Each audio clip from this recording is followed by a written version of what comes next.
Collègues, nous en venons à la question de Monsieur Kraval, propos de Monsieur Kraval.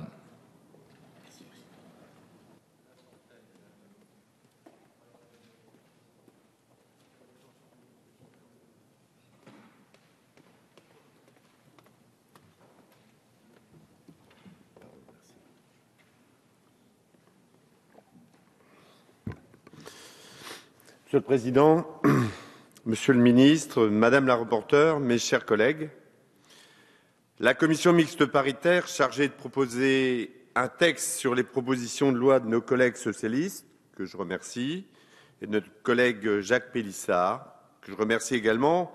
Je remercie également pour le travail et l'état d'esprit qu'il animait en tant que président de l'AMF. La CMP est parvenue le 27 janvier à un accord, et c'est heureux. C'est tout à votre honneur également, Madame la rapporteure, Christine Pires-Beaune. C'est si peu courant, je pense que nous pouvons nous en féliciter, avec l'espoir que ces accords entre nos deux chambres puissent se renouveler, au-delà de nos différences, le plus possible. Les deux assemblées parlementaires partageaient l'objectif poursuivi par ces textes, favoriser la création de communes nouvelles, et le pacte financier acté par les deux chambres maintient, pendant 3 ans, ce qui n'est pas mince, des dotations budgétaires précédemment perçues par les communes nouvelles regroupant moins de 10 000 habitants ou créées à partir d'un EPCI à fiscalité propre, devrait, tout moins je l'espère, susciter la création de ces communes, parce qu'il ne faut pas se cacher derrière son petit doigt. Cette incitation est vraiment un argument fort. Les conséquences, notamment en termes d'intercommunalité, en particulier l'évolution des syndicats d'agglomération nouvelle en communes nouvelles ou en communautés d'agglomération ont été réglées et la consultation des conseils municipaux intéressés a été confortée. En effet, le renforcement de l'intégration des anciennes communes est une condition de l'attractivité du nouveau régime juridique des communes nouvelles. Seules 12 communes nouvelles auront été créées depuis le nouveau régime né de la loi du 16 décembre 2010. Pour un regroupement de 53 communes comptant une population totale de 43 640 habitants. Le bilan est maigre. L'assouplissement des modalités de composition du conseil municipal de la commune nouvelle, la création d'une conférence des maires, c'est important, celui de la commune nouvelle et les maires délégués, la rationalisation de la création des communes nouvelles vont dans la bonne direction, tout comme l'intégration fiscale progressive.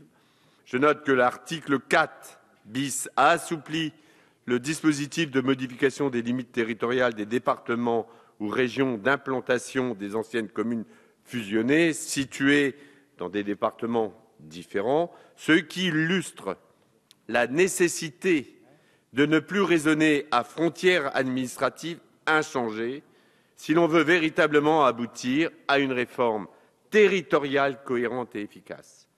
Au-delà des frontières, la prise en compte des bassins de vie est indispensable pour mieux répondre aux attentes de la vie quotidienne de nos habitants.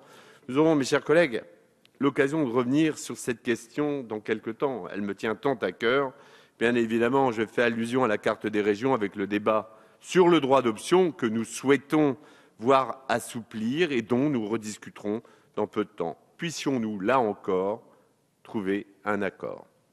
Je rappelle également que députés et sénateurs ont insisté sur la nécessité de conforter l'institution communale, cellule de base de la démocratie de proximité, même si celle-ci, ici, dans nos communes rurales comme ailleurs, est bien mal menée aujourd'hui.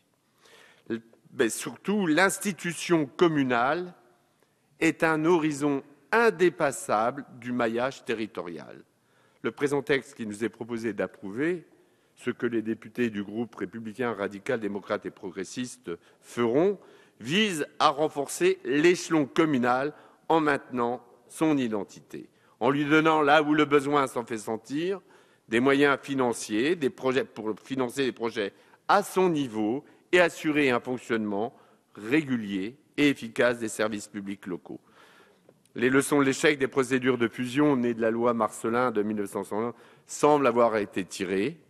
Il n'est plus question là de mariages forcés qui se sont terminés par des divorces, comme cela était le cas sur mon territoire.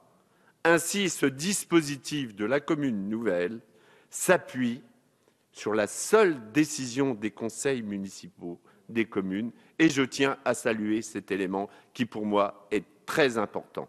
Les autres pays européens, on nous le rappelle souvent et ça a été dit tout à l'heure, ont réussi une réforme communale profonde par une diminution souvent drastique du nombre des communes, alors que la France compte toujours plus de 36 700 communes, collectivités locales de base, donc 86% au moins de communes de moins de 2000 habitants. Soulignons que le régime des collectivités de base n'est pas le même partout en Europe et que l'attachement à la commune, qui peut être un village de quelques habitants en France, est historiquement très fort dans notre pays et particulièrement dans ma circonscription, qui, je rappelle, compte 236 communes, dont la commune de Tanières, 14 habitants, Monsieur le Ministre, et qui ne manque pas de particularité et d'identité. Si la famille constitue encore la cellule de base de notre société, la commune demeure le premier échelon de notre démocratie. En facilitant le lien direct entre mandant et mandataire, la commune rend la démocratie au sens propre, réel. Cependant, une collectivité reste réelle, et vous l'avez dit, tant qu'elle vit. Il n'y a souvent pas d'alternative à l'association, à la coopération pour que les collectivités puissent continuer à vivre et assurer les missions qui sont les leurs. C'est pour cela qu'en période de disette budgétaire, le régime de la commune nouvelle rénovée, tel qu'il nous est proposé, doit être soutenu. D'autant plus que cela restera de la volonté et du choix des élus locaux, je veux le dire, le répéter. Au-delà des aspects budgétaires, c'est cet élément qui, pour ma part, est déterminant. S'il n'y a pas de révolution, Madame la rapporteure, dans cette proposition de la commune nouvelle, il n'y a aucune contrainte, aucune obligation. Et ça, c'est un peu une révolution dans la façon dont nous organisons les textes ici. Il y a cependant des incitations financières pour mieux faire vivre la commune nouvelle, tout en maintenant l'ensemble des communes avec le concept de commune déléguée. La création de la commune nouvelle sera respectueuse de la décision des élus. Ainsi conçue, elle pourrait être une amélioration pour l'ensemble et un mieux pour chacune d'entre elles. En ces temps difficiles pour tous, plus que jamais, comme l'écrivait Jean de La Fontaine, vous l'attendiez, dans la fable « L'âne et le chien », il se faut s'entraider, c'est la loi de la nature. Ainsi, nos communes rurales, avec ce régime de la commune nouvelle, qui ne réglera certes pas tout, pourraient, si elles le décidaient, faire vivre encore plus de solidarité et plus de proximité entre elles. Merci à vous. Merci, Monsieur Kraval.